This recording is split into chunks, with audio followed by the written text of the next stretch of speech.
धीरे धीरे हमारे किसान भाइयों का रुझान बागवानी की तरफ निरंतर बढ़ रहा है। अब जमाना बागवानी का है, इस बात को हमें समझना होगा।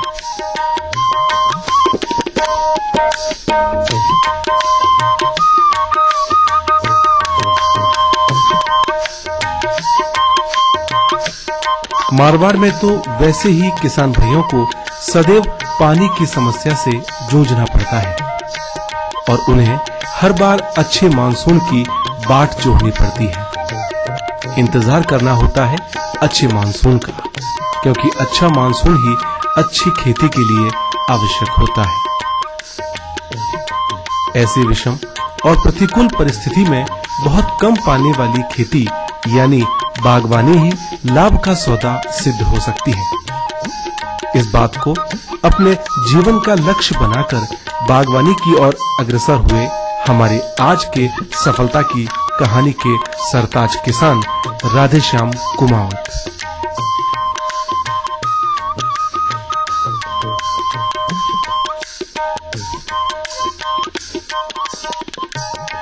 पाली जिले के रहने वाले राधेश्याम वो अजीब जीवट वाले किसान हैं जिन्होंने पथरीली जमीन को अपनी मेहनत से उपजाऊ बनाकर वहां गूंदे की सफलतापूर्वक खेती की।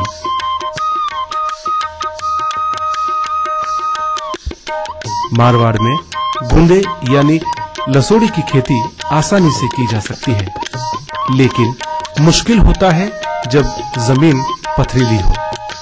इन्होंने अपनी खून पसीने की मेहनत से आज गूंदे की सफलतापूर्वक खेती की। इनकी खून पसीने की मेहनत गूंदे के बगीचे में स्पष्ट दिख रही है। न इन्होंने दिन देखा न रात। राधेश्याम जी लगातार लगे रहे गूंदे की वैज्ञानिक तरीके से और सूझबूझ के साथ खेती करने में। आज स्थिति ये है कि पाली जिले के कृषि अधिकारी भी इनकी इस अप्रत्याशित सफलता से हैरान और आश्चर्यजनक दिख रहे हैं। राधेश्याम जी की इस सफलता में हर कदम साथ दिया इनके मित्र, जागरूक और कई कृषि पुरस्कारों से सम्मानित पाली जिले के किसान मोरध्वज सिंह ने। मोरध्वज सिंह स्वयं एक जागरूक उद्यमी किसान हैं। आइए जानते हैं राधेश्याम जी की सफलता की कहानी के बारे में मोरध्वज सिंह जी से। उद्यानिक गतिविधियों से मैं 20 वर्षों से जुड़ा हुआ हूँ। आंवले का बगीचा प्लस मैंने खुद ने अपने उद्यान विभाग के दिशा निर्देश अनुसार लगाया, जिसका मैं 20 जिलों के अंदर सप्लाई कर रहा हूँ। प्लस मैंने नींबू का बगीचा लगाया, वो भी मैं अभी आजकल में जो फ्रूट तैयार हो रहे हैं तो उसको भी मैं सप्लाई के लिए सोच रहा हूँ और इसकी काफी डिमांड फूल फ्रूटों की लग रही है और सप्लाई के लिए व्यापारियों का जमावट लग रही है और सब किसानों को इसके लिए प्रेरित भी कर रहा हूँ, जिससे ज्यादा से ज्यादा बगीचे लगाएं और फल फ्रूट, क्योंकि पुराने खेती होती थी उससे इतनी इनकम मिल नहीं पा रही है। अब साथ साथ अगर किसान बागवानी के प्रति जुड़ेगा तो उसको एक्स्ट्रा इनकम मिल पाएगी। राधेश्याम जी मेरे मित्र हैं। इनके बगीचे में उद्यान विभाग के इन्होंने दिशा निर्देश 20 बाई 20 फुट पे इन्होंने पौधे लगाए, गूंदे के, अपने नींबू के। इसके साथ समय समय पे इनका मैं देखरेख के लिए आता रहता हूं और इनकी मैं भी सार संभाल उस उद्यान विभाग के अधिकारियों के साथ साथ मैं भी करता जा रहा हूं साहब।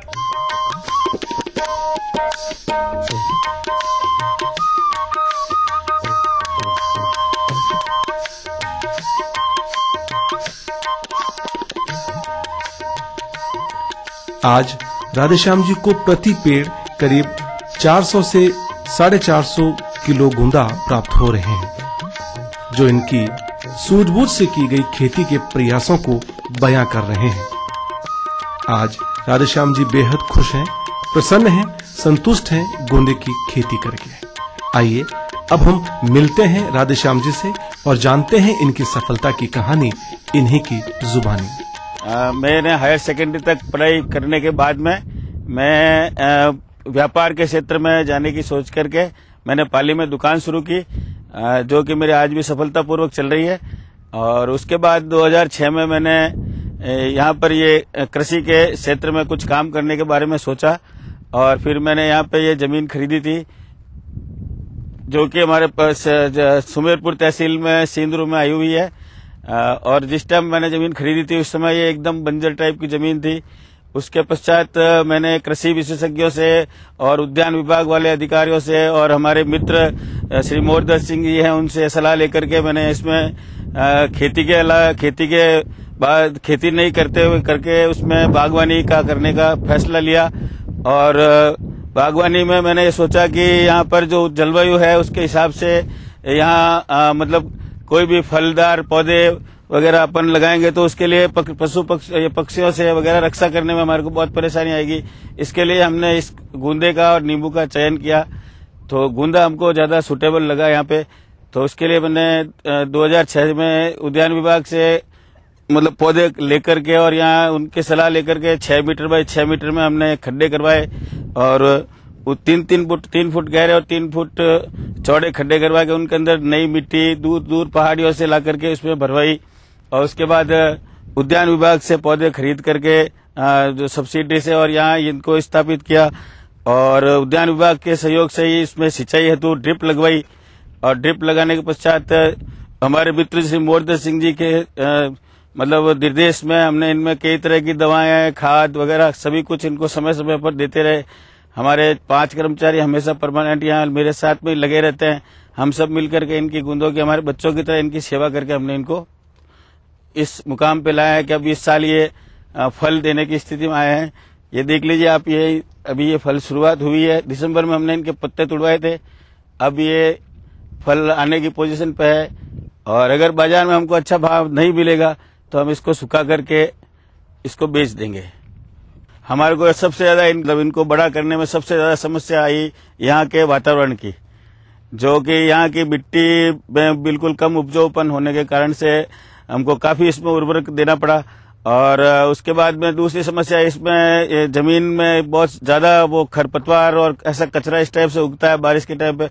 उस समय इनके ऊपर कई प्रकार के रोग इसके अंदर लगते हैं। तो और उनके लिए मतलब मिनट टू मिनट इनकी सेवा करनी पड़ती है। पर डे इनके ऊपर मतलब कुछ न कुछ ध्यान लगाना पड़ता है। कारण ये जमीन के कारण से इसके कारण से ये ऐसा हुआ। तो उसके बाद में हम यहाँ उद्यान विभाग के हमारे जो विशेषज्ञ हैं जो ये इसमें कृषि में जो रिसर्च करके तरह तरह की दवाइयों की जो खोज करते हैं उनसे सहयोग लेकर के हमने इनमें समय समय पर कई तरह तरह की दवाएं हम देते रहे। और इनको धीरे धीरे करके हमने इनको पैदावार करके अब इस साल 6 साल बाद में आज ये हमारे पास ये एकदम से ऐसे तैयार है कि हमको ये पैदावार देंगे।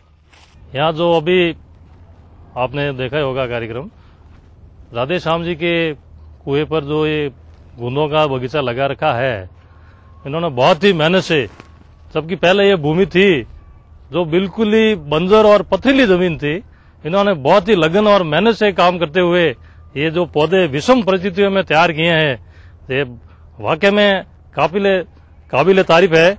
इन्होंने जो अपने विभाग से, कृषि विभाग से, उद्यान विभाग से जो ये ड्रिप पद्धति अपनाई है और ये पानी बचाओ, बिजली बचाओ और सबको बढ़ाओ, जो हमारे राज्य सरकार का जो मुख्य धारा है उसको ध्यान में रखते हुए आपने बगीचे में जो ड्रिप लगाई है, इससे बिजली की भी बचत होगी और पानी की भी बचत ही है।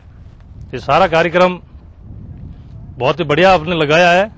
ये एक शुरुआत में एक पथरीली जमीन के हिसाब से थी, इन्होंने अपने बगीचे खेती के हिसाब से ली, लेकिन उन्होंने आगे जाकर के इनमें अपना उद्यान लगाने की सोची कि मैं बगीचा लगाकर अधिक उत्पादन ले सकता हूं।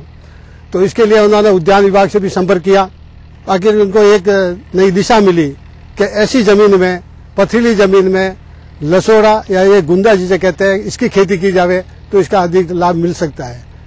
इसके बाद इन्होंने विभाग की योजना के तहत लसोड़ा का 2-2 हेक्टेयर में 2 वर्ष में प्लांटेशन किया, जिसके तहत इनको राज्य योजना में अनुदान भी दिया गया। और इन्होंने अपनी कड़ी लगन से, मेहनत से 3-3, 4-4 फीट के गड्ढे खोदे, क्योंकि ये पथरीली जमीन थी, उसमें इनको पौधों के पोषक तत्वों की भरपूर मात्रा उपलब्ध हो सके, इसलिए उन्होंने खाद और मट्टी और उर्वरक भी इसमें डाला, जिससे कि इनकी लंबी उम्र को देखते हुए इनको अच्छा सा पोषण मिल सके। तो इस प्रकार से खड्डे करके इन्होंने लसोड़ा का पौधरोपण किया। पौधरोपण में भी राज्य अंतर्गत इनको लाभ दिया गया। इसके बाद में इन्होंने पूरे 4 हेक्टेयर में जिसमें लसोड़ा लगा, उनमें ड्रिप संयंत्र स्थापित किया, जिसमें विभाग द्वारा 70% तक का अनुदान दिया गया। इसके अलावा लसोड़ा के अतिरिक्त इनके पास में नींबू का भी 1 हेक्टेयर में बगीचा है, जो इन्होंने इसी के पास में किया है। लसोड़ा की खेती वास्तव में किसान के लिए बहुत ही उपयोगी है। एक तो ये प्रतिकूल परिस्थितियों में पौधा पनपता है, बहुत ज्यादा सर्दी या बहुत ज्यादा गर्मी में भी इसको कोई नुकसान नहीं होता, पथरीली जमीन में भी पनप सकता है। इसकी उम्र करीबन 35 और 40 वर्ष तक होती है, इसलिए किसान एक बार लगाने के बाद भी 35-40 साल तक निश्चिंत होकर के अपनी पैदावार ले सकता है।